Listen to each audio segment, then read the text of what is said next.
The door I kept closed. As told by Corporal Emil Hartmann, born in Dresden, Germany. My name is Emil Hartmann. I was born in Dresden in 1919. I was 22 years old when they put a rifle in my hands and pointed me east. I am writing this because someone should. And because if I don't get it outside of me onto paper, into words, into something that exists in the world instead of only inside my chest, I think it will finish what the war started. So, here it is. Who I was before. My father was a carpenter. Our house smelled of sawdust and linseed oil, and whatever my mother was cooking, always something, always the kitchen warm, always that layered smell of a house where someone is always making something. I was going to be a carpenter too. My hands already knew wood. The grain of it. The resistance. The way oak behaves differently from pine under the same tool.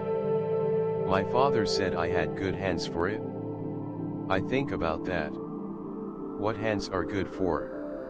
What they end up being used for. Anna had red hair. We had been together since we were 16. She laughed too loudly, that was what she always said, embarrassed by the size of her own laugh. Too much, she said. I never thought it was too much. I loved that laugh. I loved it the way you love something without knowing you love it until much later, when you're far away and cold and trying to remember the specific sound of it and you can't quite get it right, and the almost rightness of it is worse than forgetting entirely. She kissed me on the platform. Longer than was proper for a public platform. I didn't mind. I held her face in my hands for a moment after. Her eyes were very bright. I thought, I will come back to this. I will come back to exactly this. I got on the train. The train east. My mother held my arm just above the elbow. Not my hand. My arm. Higher up. Like she was trying to hold the part of me that wouldn't be visible in a crowd. She held it until the last second. My father shook my hand. He looked at me the way men look at each other when the words exist but the throat won't cooperate. I got on the train. I looked forward. I kept moving. November 1942, the village. We arrived before dawn. Cold that had weight to it. Cold that pressed down on your shoulders and pushed spikes through your kneecaps when you'd been still too long. My breath made clouds that disappeared immediately in the darkness. The village was small. Smoke from chimneys. Someone's breakfast smell, something boiling, something ordinary, something that belonged to a morning that was going to become something else entirely. The orders came. I won't write the orders.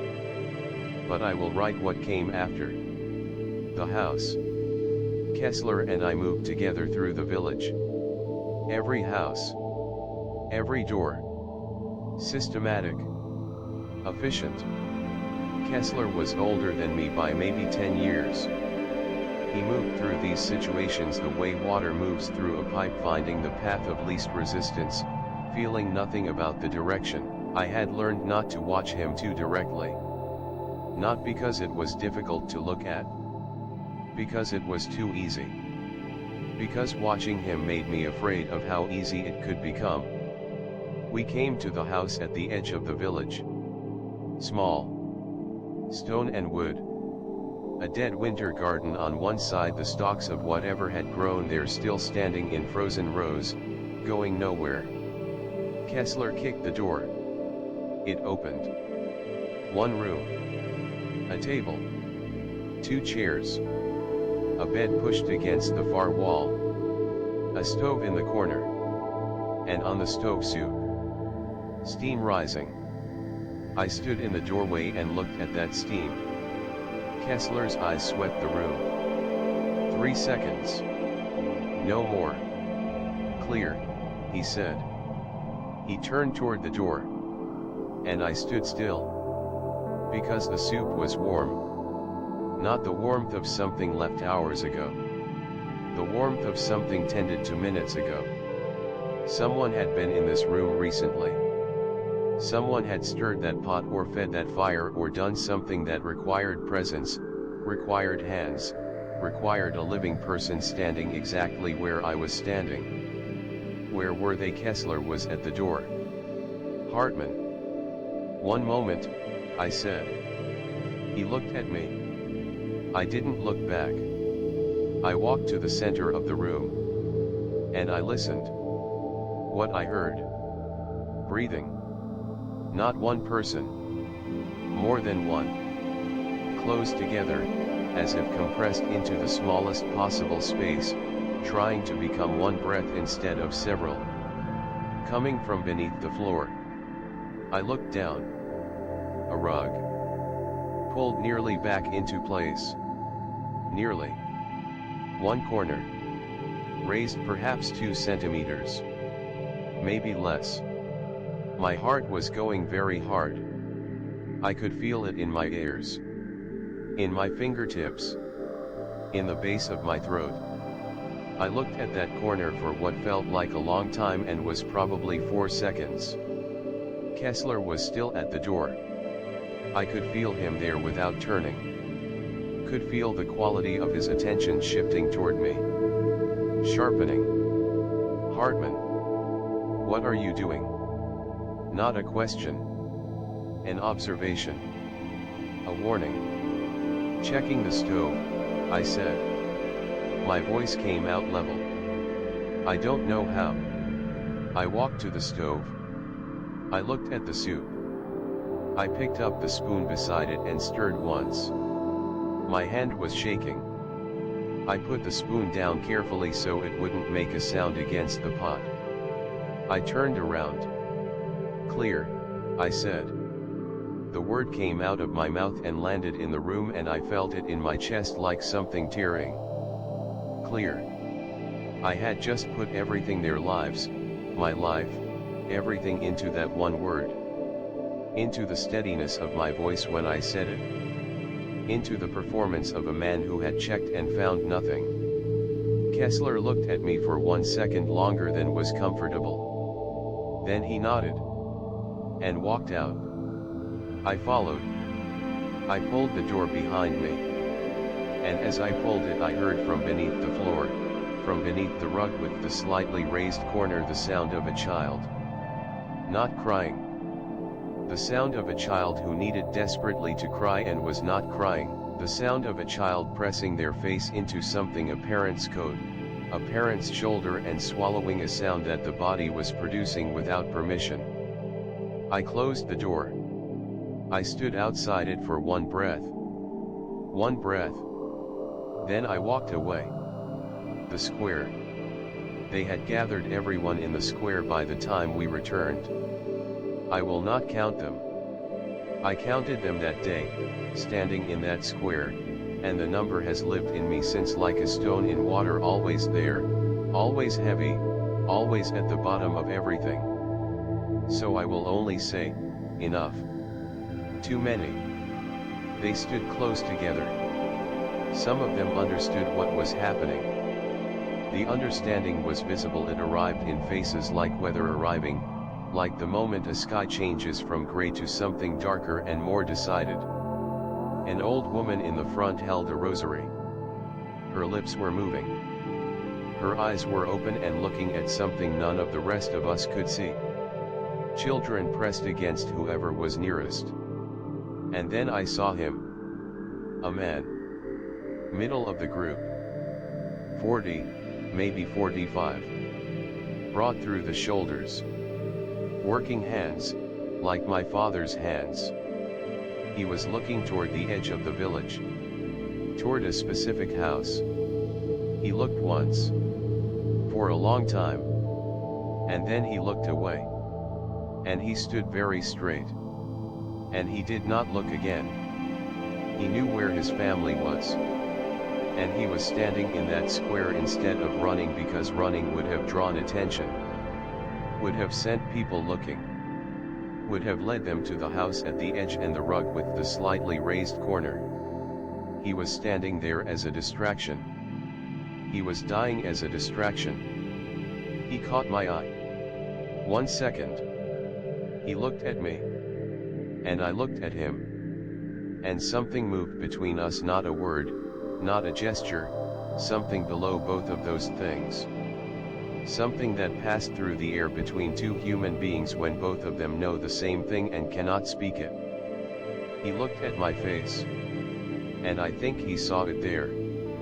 The closed door. The word clear. The shaking hand putting down a spoon. He saw it somehow. Because he looked at me for that 1 second and then he closed his eyes briefly, just briefly, and when he opened them he looked back at the front of the square. And he stood straighter.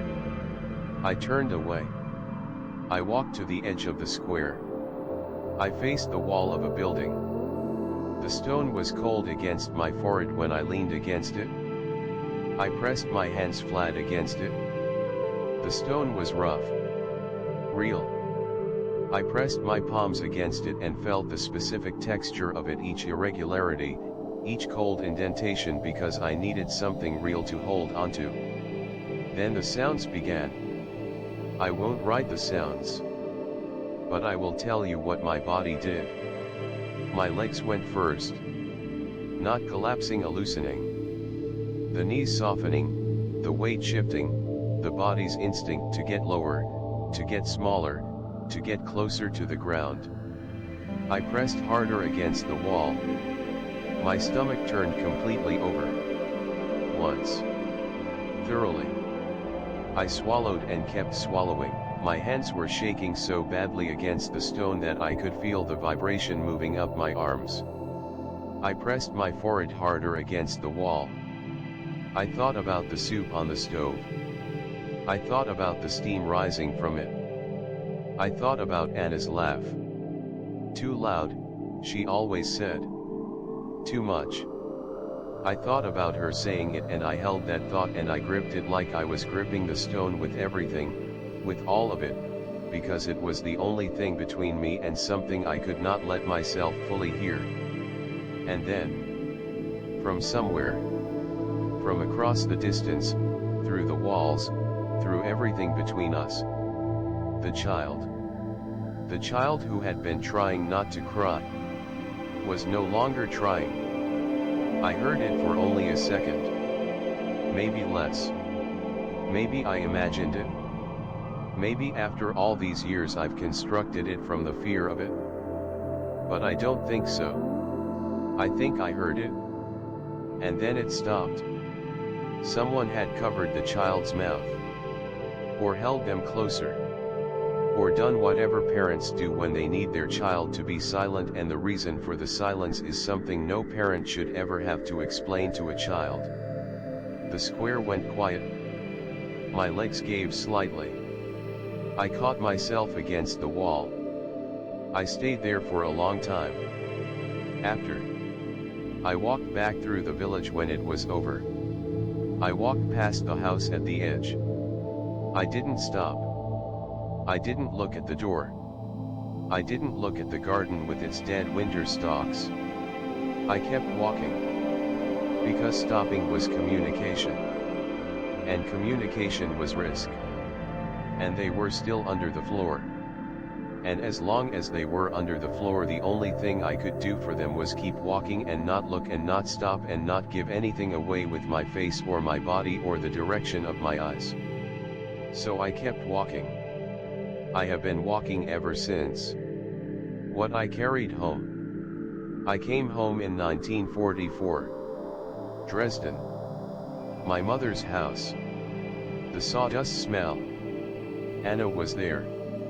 She held me for a long time in the doorway without saying anything. She's always been able to tell. That was one of the things about her, one of the things I loved. She didn't need you to speak. She could feel through her hands what was happening inside a person. She held me and she felt whatever she felt. And she didn't ask.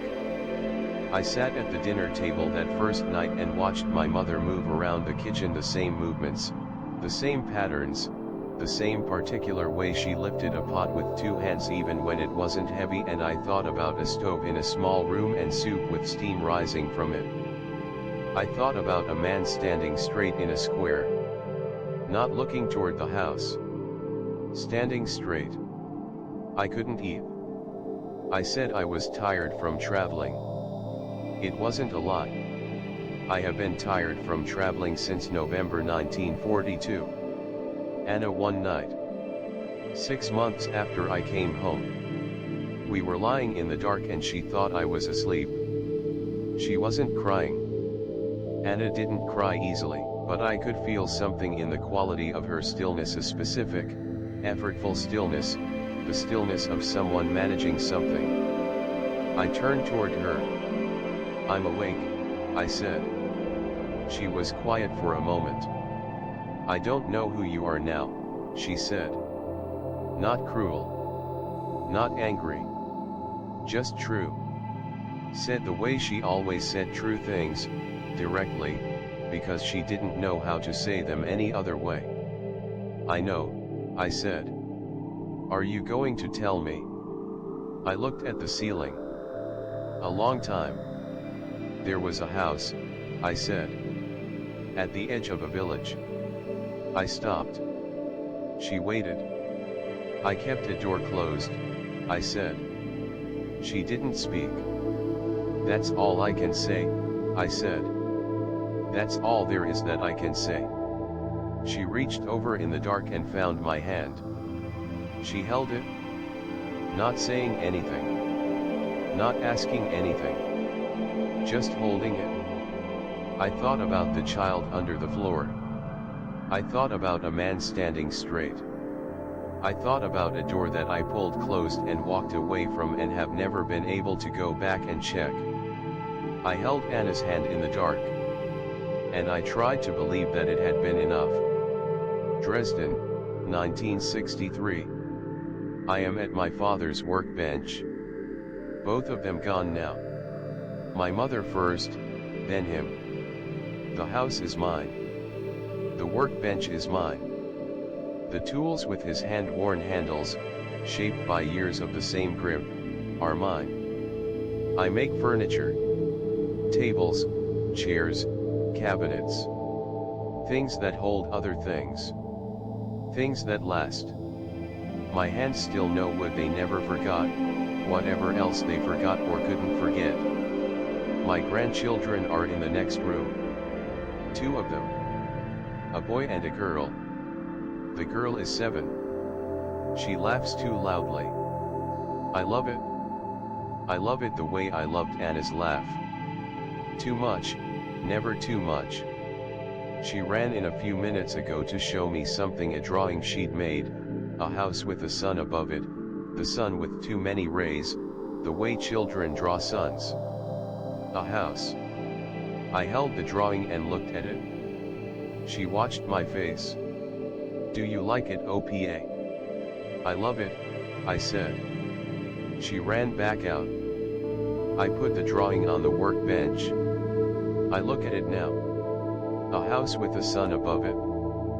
And I think, as I always think, as I will think until there are no more days in which to think anything. Is the door still closed? Did they make it? Did the child who pressed their face into something and swallowed their crying, did that child grow up? Did that child draw pictures of houses with too many rays on the sun and run to show them to someone who loved them? I don't know. I will never know. But I put the drawing on the workbench. And I press my hands flat against the wood. "Good hands," my father said. And I close my eyes. And I hope. With everything I have left. I hope. Emil Hartmann. Born in Dresden, 1919. Carpenter. Soldier. Witness. He went to war for his country. And came home at war with himself. He closed one door.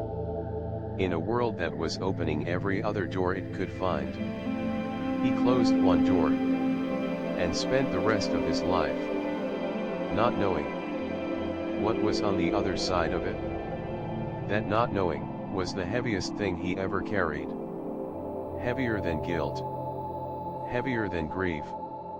Because grief has an object. Guilt has an object. But hope. Hope is just a door. Closed. And you on one side of it? Not knowing. Never knowing. But not opening it either. Because opening it means finding out. And finding out might mean that the door was all there was.